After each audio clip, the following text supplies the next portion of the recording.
Radio Olympia. This is direct television from the studios of the Alexander Palace. The Battle of Britain is about to begin. Upon this battle depends the survival of Christian civilization. Yesterday, Upon it depends our own December 7th, 1941, a date which will live in infamy. Men will still say, this was their finest hour. Sir William Crookes was a highly respected physicist in the Victorian era. Crookes not only attended dark mirror rituals at the Golden Dawn, but was also a leading member of the Society for Psychical Research. Sir William Crookes had invented several devices which could measure the existence of tiny elementary particles, such as electrons. Sir William Crookes believed that spirits in the ether were capable of moving small primary particles such as electrons and protons. William Crookes developed the cathode ray tube, the most important element to a modern television, firing billions of electrons at a glass screen covered in phosphorus. These pioneering experiments produced amorphous, fuzzy speckles on a glass screen. By staring at the cathode ray tube image, Crookes realized that spirits might somehow be invoked to arrange these particles into an image of the spirit world.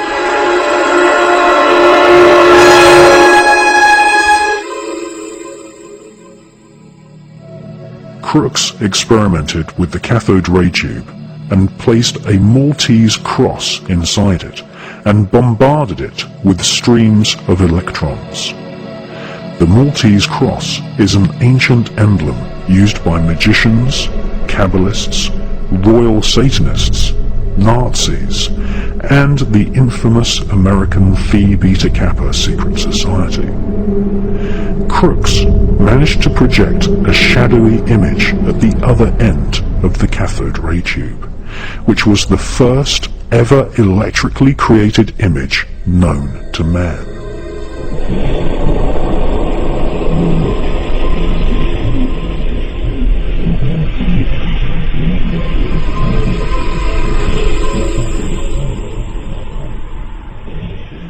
In his memoirs, Sir William Crookes said that it might be possible for spirits to influence streams of tiny particles. Sir William Crookes would go on to become president of the Society for Psychical Research, and inspired Sir Oliver Lodge's research into the ether and the spirit world. The Crookes version of the cathode ray tube would become the most fundamental component in the development of television devised 40 years later by the Scotsman John Logie Baird. Television, an invention which would eventually enslave and hypnotize the entire world, was inspired in part by research into the spirit world.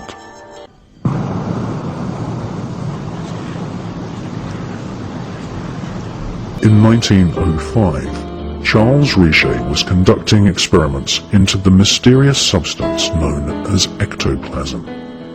Witnesses at seances often saw ectoplasm float in space, taking the form of hands. These ghostly ectoplasmic hands would then float about the room, picking up small objects such as thimbles and placing them on the hands of sitters during seances.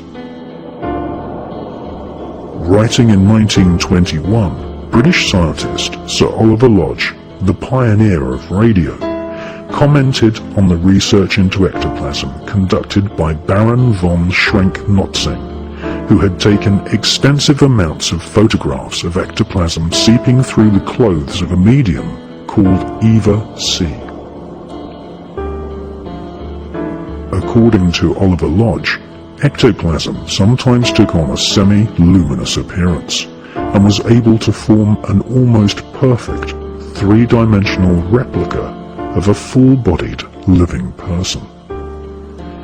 Ectoplasmic hands were seen clutching the legs, arms, and hands of sitters, just as William Crookes had witnessed and photographed during his seances with British medium Florence Cook.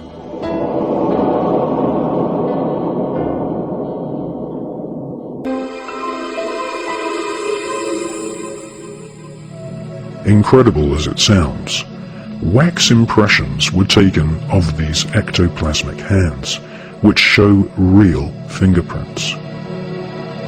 This phenomenon was witnessed by John Logie Baird, the Scotsman who took William Crookes's cathode ray tube and combined it with the pioneering research of Sir Oliver Lodge.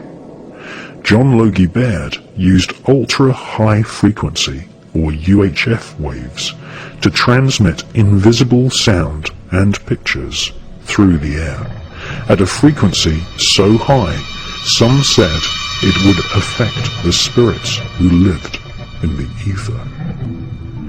In the mid-1920s, John Logie Baird also invented noctovision, which was a form of television which could record images in total darkness using infrared rays. In 1926, Sir Oliver Lodge and his daughter visited Baird's laboratory and was extremely impressed by this new invention. John Logie Baird's noctovision would lead him to become involved with experiments into the spirit world.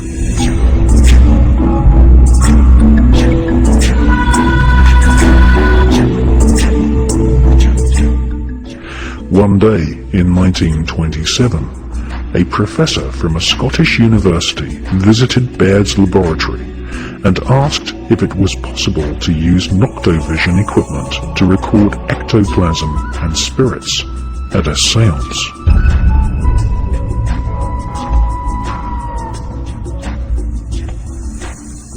According to John Logie Baird's own memoirs published by the Royal Television Society, Baird immediately agreed to take part in a seance, which was conducted by a medium called Marjorie. This would not be the end of John Logie Baird's extensive involvement in the spirit world. Not long after this incident, the ghost of none other than Thomas Alva Edison, the inventor of the audio phonograph, contacted Baird at a seance. The spirit of Edison tapped out a message in Morse code and told Baird that his noctovision system would enable the living to speak with the dead. I had followed the research of Sir William Crookes and Sir Oliver Lodge, and they were each pioneers of things like cathode ray tubes and radio waves.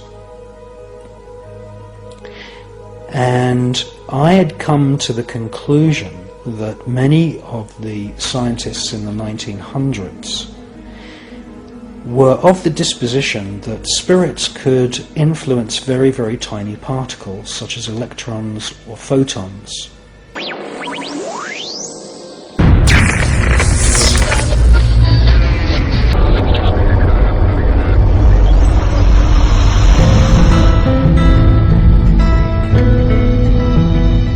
According to documents and memoirs held in the archives of the Edison Company of the United States, American genius Thomas Alva Edison, who invented the electric light bulb, the phonograph record player, and the movie cine camera, designed a machine in the 1920s which could be used to communicate with the spirits of dead people.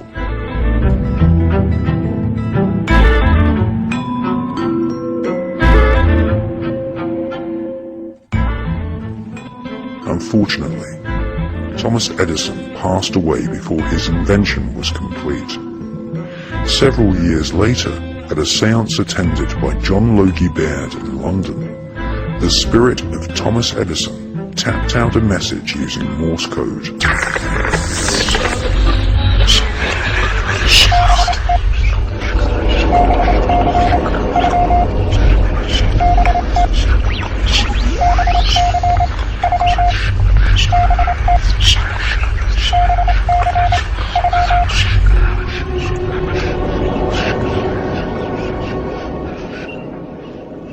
This eerie experience was recorded in John Logie Baird's autobiography, published by the Royal Television Society. The message from the spirit of the dead Thomas Edison told John Logie Baird that Edison was working on his own version of Noctovision, the infrared television system which could record images in the dark. The spirit of Edison told Baird that he had assembled a team of scientists in the spirit world who were working together to help living people speak with their dead relatives.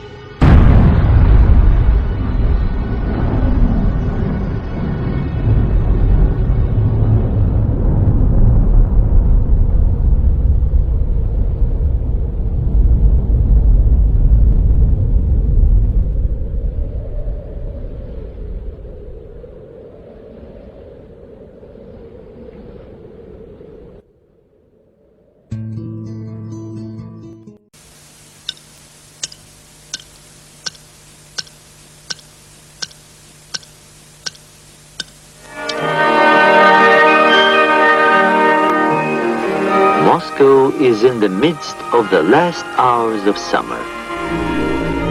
Brainwashing, hypnosis, and even surgical manipulation of the human brain has all been researched thoroughly by the CIA. To provide an objective record of the subject's behavior, she's filmed before treatment and again after treatment, and the two films placed side by side. Notice how the subject before treatment, in the picture on the right, holds onto the chair as she moves. Notice the difference in posture, the greater effort required to rise from the chair, the longer time needed to complete the simple task. He would cut the skin, take the skin flap back, roll it back. He would then literally remove the skull, the top part of the skull. The patient all this time is under a local anesthetic, completely conscious. From my own point of view, the most unexpected finding was to discover that a mild electrical current applied to the surface of the brain causes a patient to have a memory from his own past sometimes. Good. Make it 1 volt, please. 1 volt. Yeah. This is 1 volt. I heard what sounded like an orchestra playing, and I asked the nurse where it was coming from.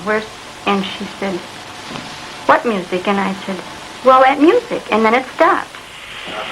Then I stimulated it again, you remember, and asked you about it, and you hummed it. Will you hum it now? You remember it? Yes. Go ahead. Da da da da da da da da da da.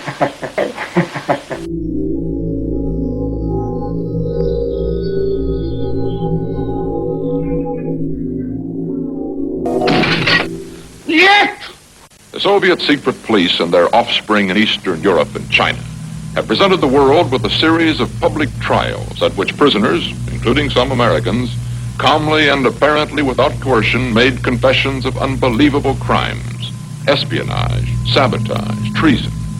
To Western observers, these confessions have been so bewildering that a belief has grown that the communists have perfected some mysterious, irresistible technique for manipulating human behavior.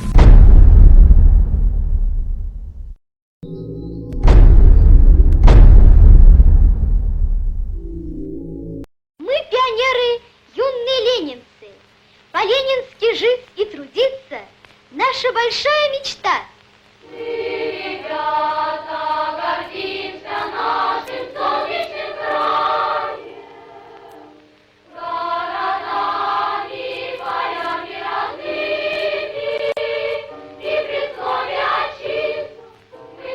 V obchodních domech Prior z nepřeberné nabídky zboží našeho trhu se vám zatočí hlava. Wendig! Schnell! Ausdauernd und robust. Ihr zuverlässiger Begleiter, der neue Trabant 601. Durch den sich bei ihr im Laufe der Jahre immer extremer herausbildenden Hang zum luxuriösen Leben nach westlichem Vorbild wurde ihre ideologische Grundposition später immer mehr aufgeweicht.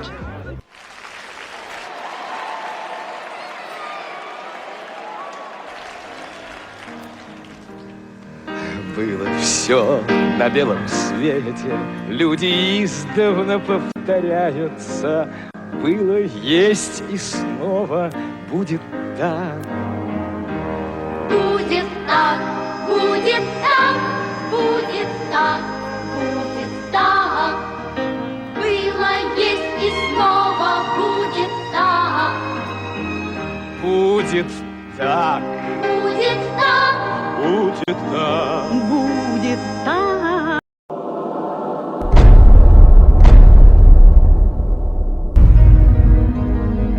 Manly P. Hall was a high-ranking Freemason who wrote The Secret Teachings of All Ages. He states that the radiation symbol is a Masonic sigil used in accepted rite Freemasonry, which represents the success of our combined plan for world domination. Magical symbols or sigils can also be conveyed using hand signals.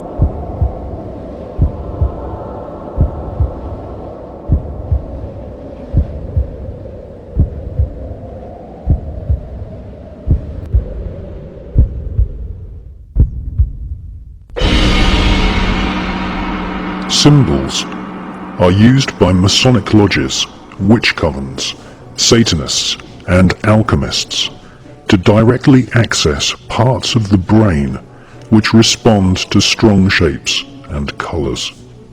Just as the saying goes, a picture paints 1,000 words, so magical symbols can be used to convey a multi-layered message or command. The use of symbols to convey the desire or will of the magician is generally referred to as sigil magic.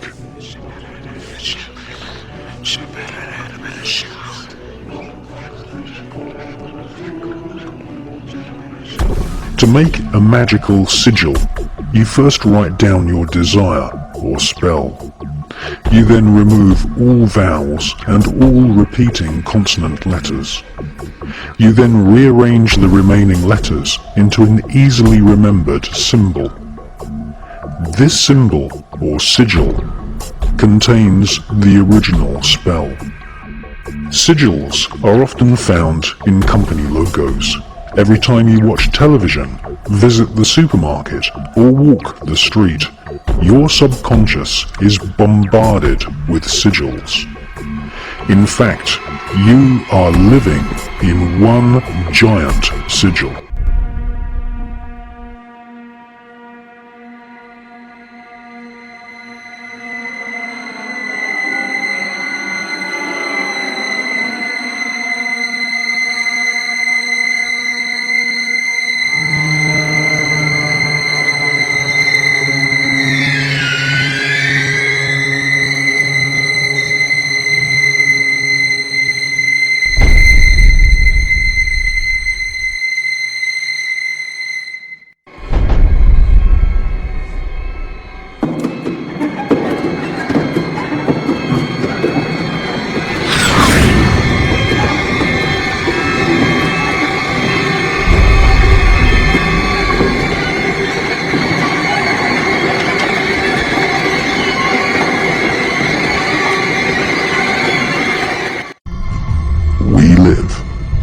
Democratic dictatorship.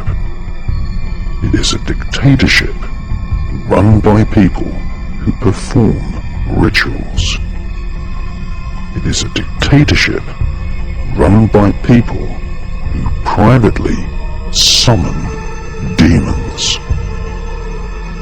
That sounds difficult to believe, but it is the truth.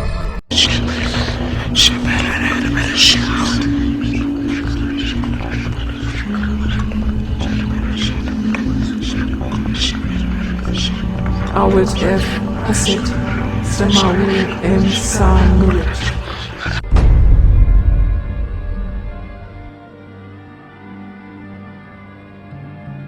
the horrific film Rosemary's Baby, directed by Roman Polanski, a satanic cult in New York, led by a character based on Aleister Crowley, summon forth Satan to impregnate a young girl and breed an Antichrist golem child.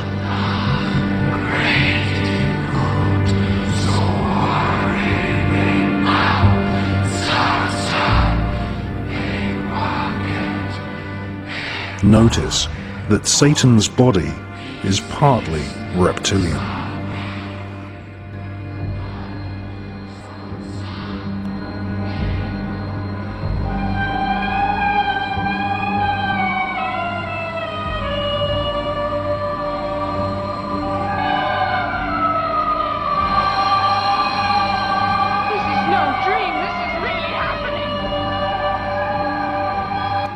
Interestingly, the devil in Rosemary's Baby is played by none other than Anton LaVey, founder of the American Church of Satan. He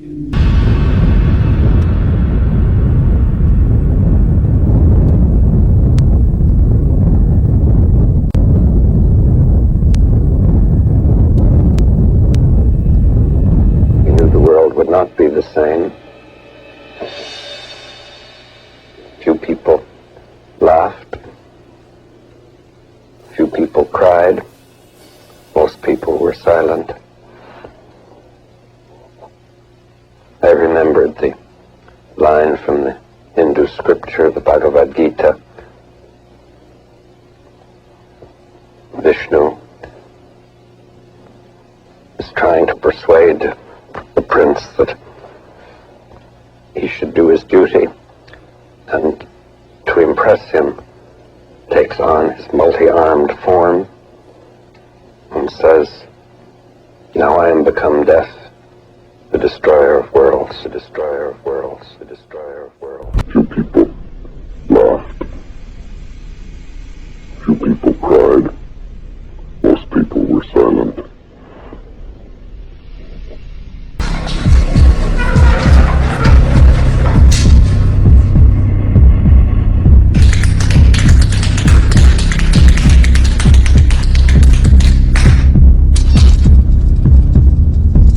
There's an old saying in Tennessee, I know it's in Texas, probably in Tennessee, that says, "Fool me once, shame on you."